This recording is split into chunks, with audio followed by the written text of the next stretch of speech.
লেগেছে আগে। কি হয়েছে? কি হয়েছে বলো? মাথা কিন্তু খেউ না, বলে দিচ্ছি ভদ্রভাবে। এই কি হয়েছে? আজকে সজ্জা, আজকে শুভ নববর্ষের দিন, তুমি তো রেগে রয়েছে কেন? টাকাটা দে। টাকা নষ্ট করলি না, 500 টাকা নিয়ে। ক টাকা নষ্ট করেছি?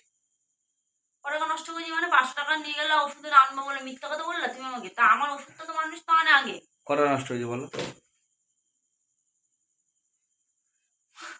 মাথা ফোন কিন্তু ভেঙে তো বলে দিলাম, মাথা গরম করবো না। ক টাকা নষ্ট হয়েছে বলো? তোমার টাকা দেবো পরে। 10 টাকা পরে আমি দিয়ে দেবো তোমার। কেমন হিসাব আছে? বললো তো 150 টাকা খেয়েছিস। আর তোমার ক টাকা দিলাম ফেরত আমি? ওখানে তো দিয়েছিস 200 টাকা। 500 টাকার থেকে নাকি 150 টাকা খরচা আমি করেছি, আর 200 টাকা বউকে ফেরত দিয়েছি। তাহলে কত হলো? 500।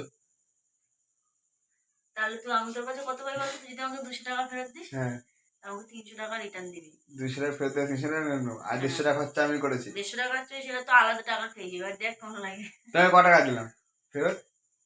তুই আমাকে 50 টাকা দিছিস, 50 টাকা। এবার শুনলি? তোমাকে আমি 250 500 টাকা থেকে তুই 50 টাকা দিয়ে ওই যে এখানে তোমাকে 350 টাকা আমি দিয়েছি। হাই গাইস, দেখো আজকে আমার বউ কি বলছিল না, শুভ নববর্ষের দিন আমার বউ আমাকে 500 টাকা দিয়েছে, আমি নাকি 150 টাকা খরচা করেছি, বউকে 200 টাকা ফেরত দিয়েছি। এটা সম্ভব? মিথ্যা কথা না, একদম বলো না বাবা। এত মিথ্যা কথা, মিথ্যা কথা থেকে শিখেছো তুমি। তো ক টাকা খরচা করেছি তা বলো? তুমি 500 টাকা সকালবেলা নিয়ে গেলে আমার ওষুধ আনবো বলে। হ্যাঁ। আর রিটার্ন এখন কত টাকা দিলাম? ক টাকা? ক টাকা খেয়েছিস সেটা বল আগে। 150 টাকা। 200 টাকা খেয়েছিস? 200 টাকা খেয়েছিস? 150 টাকা খেয়েছি। আমি জানি না টাকা নিয়ে সেটা। তাহলে ক টাকা ফেরত দিতে হবে? তুমি টাকা দিয়ে টাকা নিয়ে নাও। তুমি হেভি চিকেন। তাহলে ক টাকা ফেরত দিতে হবে? বেশি জ্ঞান মারিস না, মানে তুই দিতে পারবি বললেই এক্ষুনি টাকা বলো তো ক টাকা শুনি। তুই এখন দিতে পারি, তাহলে তুই তোর টাকা খেলি না কেন? খেলি কেন? ক টাকা ফেরত দিতে হবে তাই বলো?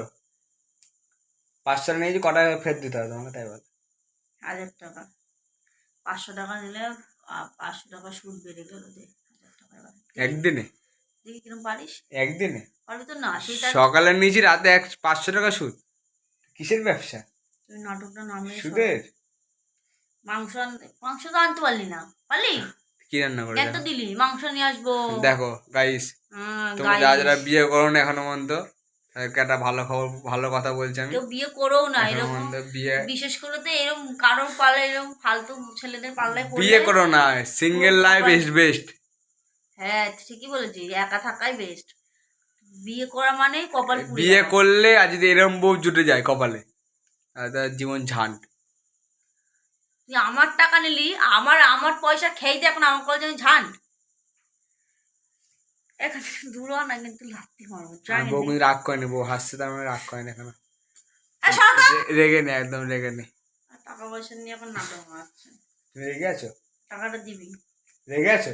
ওইসব ফালতুর কাজ। তুমি রেগে আছো? এক্ষুনি এমন দেওয়া ধূপ করে একদম তোর চিল্লানো বার করে দেবো, ঘর দিয়ে পারবো বলে দিলাম। পোস্ট করবো আজকে।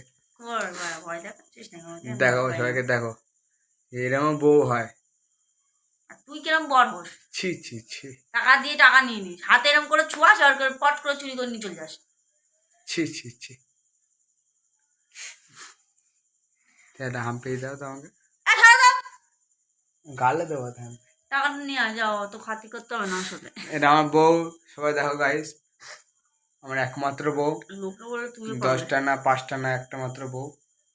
আজকে রাগ করেছে খুব, রাগ ভাঙছে না। কিভাবে ভাঙানো যায় তোমরা একটু অঙ্গ বলো। কি মারবো? মারলে রাগ ভাঙে?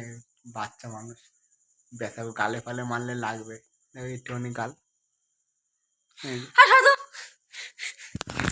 ফোনটা ভেঙে দেবো।